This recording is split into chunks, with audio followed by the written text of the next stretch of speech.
Right, the next quadplex. It was brought to my attention in the last video that I said triplex, quadplex, the next quadplex.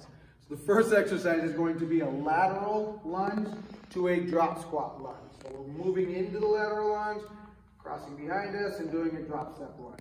I don't have to go into too much explanation of detail because these exercises, once again, are all exercises that we have in our library. Everyone that I've ever trained, you've done these before. Everyone that he's ever trained, you're still doing them and they're in the library, right? From there, we're gonna go right into, so for the implement, remember last week we had you grab a towel or a shirt, put on your hardwood floor, the linoleum floor. It's the same thing, okay? For this one, it's a little bit more difficult. A lot of us tend to have tight hamstrings. So we're going to do one-legged. So we're gonna be eligible, so here, hips are up. Okay, this one's gonna stay and be in a stable base. This one, slowly come out, and then dig your heel into the floor as you pull it back. And dig that heel as you pull it back. So we're doing a total of 10 on here, so again, 5 each leg. Next exercise, we're going to do, what was it? It was the crucifix. So, oh good Lord, when you hear crucifix, you think, oh, it's gotta be tough. If you're one of my former athletes, crucifix is kind of tough, but it's not going to be as hard as make it out to be because you're running it on your own time. So we're going to make what's obviously a crucifix, or what we're going to take 10 steps forward. Notice he's just popping his ankles when he's moving. Okay, we're not bending or crawling, just popping it. 10 steps. And we're going to come back. Now think of a crucifix, okay? We're thinking T or a plus sign. So we're probably going to do like 2 or 3 steps back. And then we're going to take 3 steps to the right. And then you're going to come back to the middle. Then 3 steps to your left. Back to the middle. And then finish your last 8 to 7 steps back, depending if you took 3 or 2 back from there. Sounds difficult, but really just picture in your head a crucifix, all right? So just walk in the shape of a crucifix. You want to make that a little bit harder, do a push-up at each position. At each point, do a push-up. That's all you need to do is 1 crucifix. And from there, we're using the AirX, sideways. Use something rolled up sweatshirt, a pillow. Here's what we're going to do. So if we elevate our hips, because we're going to do a crunch. We're going to do what's called a floor crunch. The bad thing about crunch is that it creates lumbar flexion. We don't want that. It's a mechanism that causes a disc bulge, and we don't want to do that, okay? That's why we've eliminated all kinds of normal crunches from our program. But if you elevate your hips, when you floor crunch now and reach straight to the sky, what you're doing then is you're just taking that lordotic, that little lordotic curve that you have in your back and just flattening it to the floor, and that's it. So just up and flatten it. We don't want to curve your lower back. Just straight up, push into it. Elevating our hips makes it so it's almost impossible to create flex in that lumbar when you do that. Those are the 4 exercises. Junior's going to run through them.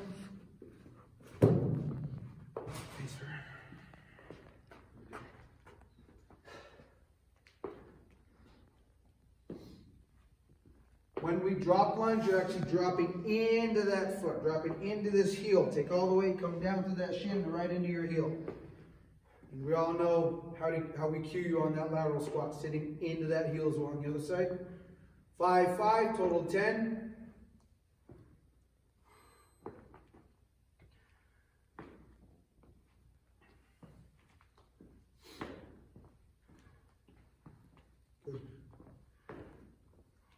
Be conscious of how much weight or pressure you're pushing down into your foot. Okay, remember, everything backwards, not forward.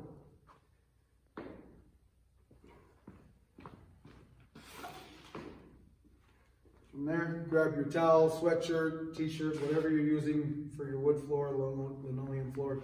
If you're on a carpet, remember you can also use a frisbee here, a frisbee. Anything plastic that allows you to glide on the carpet. Out and really dig in. You can make this as hard as you want. If you happen to have those hamstrings that don't cramp up when you're doing this, you can do both legs and just come all the way out and back in. But a lot of people who do that tend to cramp up really bad in their hamstrings. Number just 5.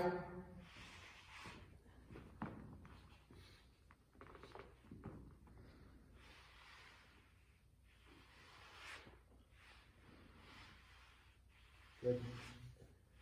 Dig into that, dig that heel into the floor as you're pulling back.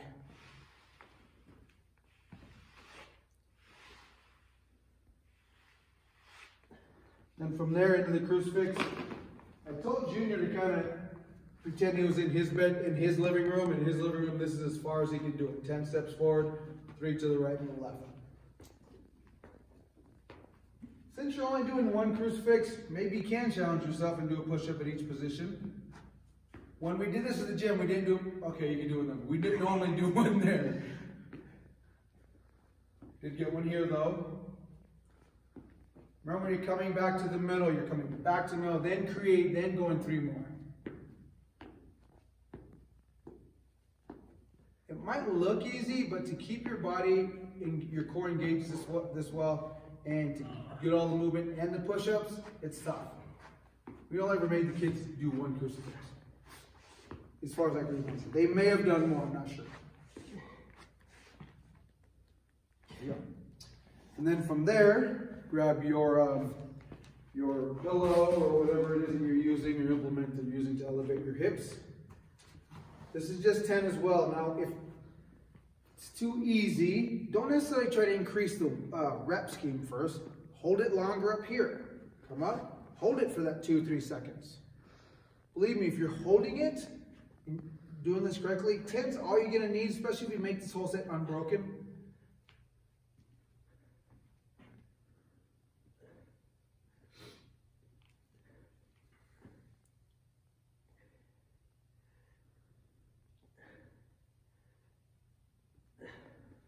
That's your last quadplex.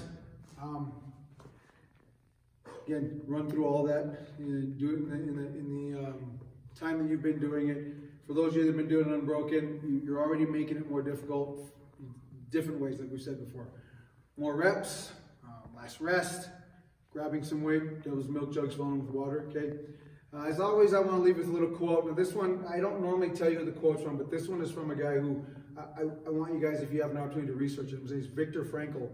And if you get a chance to at least read his quotes and some of his works, he will change your perspective on life completely.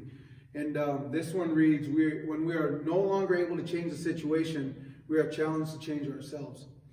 You know, we can't neglect that we're in this craziness. And as much as I want to get back to normal like anyone else, I mean, I have a brother that's not working. I have friends who aren't working. I have friends that have been laid off. And thankfully, I'm still able to work. And I'm blessed and grateful for that. But, you know, these times are crazy. And in order to get through them with the same spirit that we had before and to come out of it better on the other side of the spirit that's still just as high through all these crazy, challenging times, I think we have to challenge ourselves to change a little bit. And, you know, I've had friends who, for example, my girl's mom, she didn't really get to spend so much time with her daughters and his sisters. And this time, because I am working, the girls are with her most of the time, and she's just like, I've been able to reconnect with my daughters. She's playing games with them, just doing things she hadn't been able to do with her daughters, and just loving this time. Yes, she is struggling, and she's worried about what the future has for her when she gets back to work. But right now, she's kind of in bliss because she's enjoying the time that she has right now. I have another friend who has a catering business. Run. We're talking 12, 13, 15-hour days, and she never had time to do anything. And now, spoke to her a little bit ago, just telling us, giving her perspective. She's able to sit back and truly appreciate her life and what she has and find her passions again. And her as well, spend time with her daughter. You know what's nuts is he was working a lot, two jobs, and I was working, I had my daughters. And in this time that we've been together, we've filmed 3 videos. We're over there, I was over there yesterday writing this workout up with him, and we've spent a lot of time. So it challenges us to do things when times change and we can't do anything about it. It challenges us to find the best in what's in there, in my opinion. That's how I view that. And what I've been able to do is kind of gain that kind of perspective, really stopping and enjoying the finer things. And I think that's what we have to do right now in order to get through this. We're in this, and there's nothing we can do about it. So try to do the best you can, and I hope and pray that you're able to find the kind of perspective that all the people that I'm talking to have been able to find as well. All right. Like always, go out there. We always want to say, build, don't destroy. All right. Don't fear. Just embrace, trust, and hope. And get a chance, tell someone you love them. Tell someone you care about them. Reach out to someone you haven't reached out to in a while, and just say, hey. All right. We'll see you guys next week.